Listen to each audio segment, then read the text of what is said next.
braucam gatavoties Open Space pasākumam, respektīvi sagatavot telpas rītdienas Open Space pasākumam, turpat vai uz 100 cilvēkiem. Pirmie mēs bijām mašīnā, braucām taisīt Open Space pasākumu, tagad mēs viņu reāli taisam. Tas saucās Open Space Marketplace. Mēs turpinām krāmēties, taisīt augšā Open Space telpu, Open Space likumi, turpinām uz noteikumiem.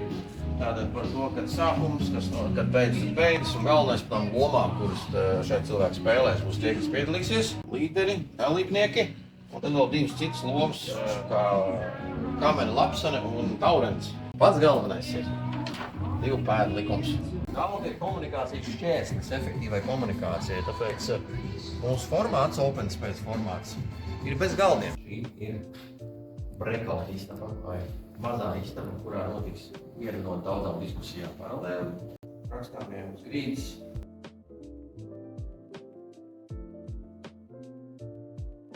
Open Space ir noslēdzies. Ir labi, labi.